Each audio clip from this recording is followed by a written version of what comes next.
Lesson 11, Exercise 3.2. The second topic of this exercise is theorems on proportion. Now, by theorem we mean general results.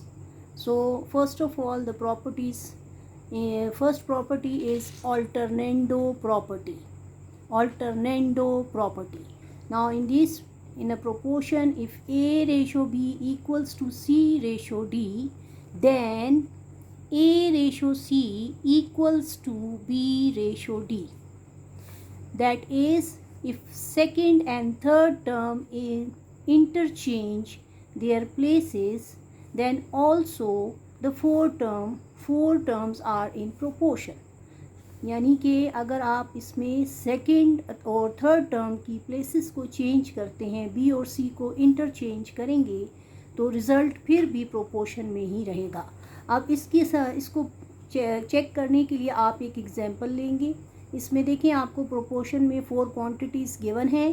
3, 5 जो है ये first ratio है, 3:5 equals to 6:10.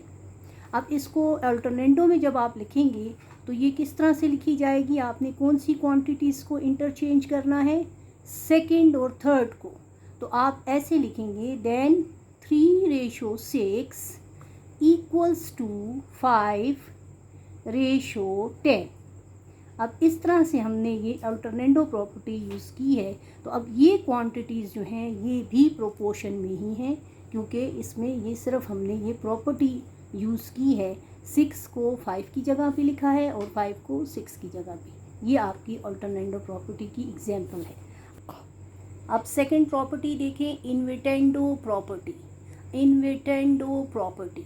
अब इसमें if A ratio B proportion to C ratio D, अब then B ratio A is also proportion to D ratio C.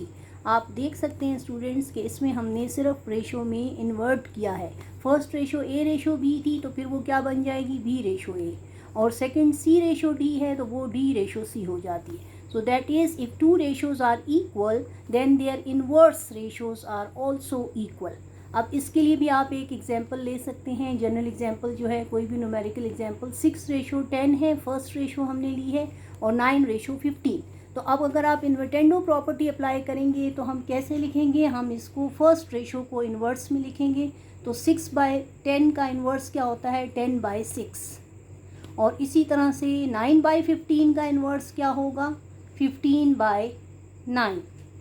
तो ये आपके पास हो जाएगी सेकंड प्रॉपर्टी. तो जब भी सेकंड प्रॉपर्टी को आपने आइडेंटिफाई करना हो तो आप चेक करें कि रेशियोज़ इन्वर्स में आ रही हैं, तो दैट इज़ इन्वर्टेंडो प्रॉपर्टी.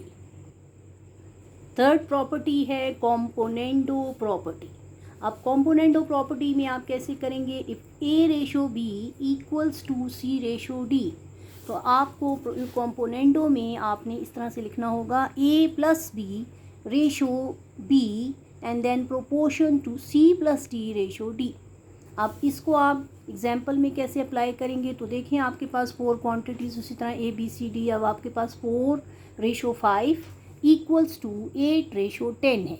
तो हम इसमें सबसे पहले A प्लस B का मतलब होगा 4 + 5. ये एक क्वांटिटी बन जाएगी. और सेकंड क्वांटिटी आपने उसी तरह से 5 लेनी है. अब ऑन द राइट साइड 8 + 10 ये C प्लस D हो जाएगी, और फिर उसके साथ आपके पास हो जाएगा 10. तो ये आपके पास कॉम्पोनेंडो प्रॉपर्टी है. आपने A plus B ratio B equals to C plus D ratio D, जैसे हमने जनरल फॉर्म में लिया है उसी तरह हमने न्यूमेरिकल फॉर्म में भी उसको लिखना है. ये है जी कॉम्पोनेंडो प्रॉपर्टी. फोर्थ प्रॉपर्टी है डिविडेंडो प्रॉपर्टी. अब डिविडेंडो प्रॉपर्टी में क्या करना है? देखें, इफ़ रेशो उसी तरह से if A ratio B proportion to C ratio D, तो अब इसमें आपको प्लस की बजाय माइनस वाली कंडीशन लेनी है. A minus B ratio B and this is proportion to C minus D ratio D. अब इसी को आप न्यूमेरिकल एग्जांपल में भी उसी तरह से देख सकते हैं. आपके पास 4 क्वांटिटीज़ गिवन है. 5:4 इक्वल्स टू 10:8. तो फर्स्ट क्वांटिटी अब क्या बन जाएगी? 5 - 4 एंड रेशो 4. ये A minus B ratio B हो गया. और इसी तरह से 10 माइनस 8 रेशो 8, तो यानी कि a minus B ratio B, ये आपके पास इस वक्त a और b की कंडीशन नंबर्स में 5 और 4 गिवन है, आपने उसी तरह से अप्लाई कर दी। और 10 रेशो 8 है तो फिर 10 माइनस 8 रेशो a, तो ये है डिविडेंडो प्रॉपर्टी। अब फिफ्थ प्रॉपर्टी है, ये लास्ट प्रॉपर्टी है, ये componendo with by dividendo, componendo by dividendo. अब आपने पहले से देख लिया, फोर्थ और फिफ्थ प्रॉपर्टी को आपने बाय वाली कंडीशन में लिखना है। तो इसमें आपके पास प्रोपोर्शन में उसी तरह से a रेशो b और proportion with c ratio d। तो कॉम्पोनेंडो आपको पता है a प्लस b होता है, और इसको सेकंड क्वांटिटी फिर आपकी a माइनस b हो जाएगी। प्रोपोर्शन में फिर c प्लस d कॉम्पोनेंडो है, और बाय डिविडेंडो है तो बाय मीन्स फोर्थ क्वांटिटी फिर c माइनस d हो जाएगी। अब इसको भी आप इसी तरह से एक न्यूमेरिकल एग्जांपल से ज़्यादा अच्छे तरीके से समझ जाएंगे।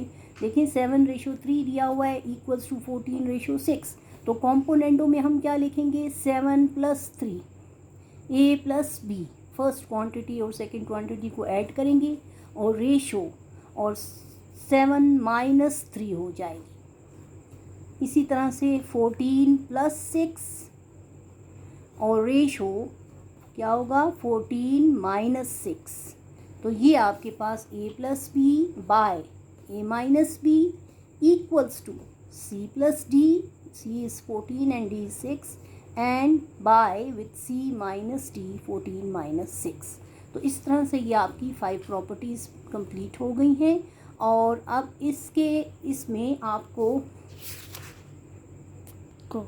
रिलेटेड जो आपको अब इससे प्रॉपर्टी से रिलेटेड जो सोल्यूशन मिलेंगे एक्सरसाइज में और एग्जांपल्स में, वो ज़रा आप देख लें। Theorems on proportions are example number 11, 12 and 13। ये बहुत इंपॉर्टेंट एग्जांपल्स हैं, ये ज़रूर देखें आप बुक में और ख़ुद भी सॉल्व करने की कोशिश करें। इसके अलावा एक्सरसाइज के क्वेश्चन नंबर 6 और 7 जिसके 3 पार्ट्स हैं, तो ये आपके रिलेटेड क्वेश्चन हैं। ये इंशाल्लाह नेक्स्ट लेसन में हम इसका सोल्यूशन डिस्कस करेंगे। Thank you.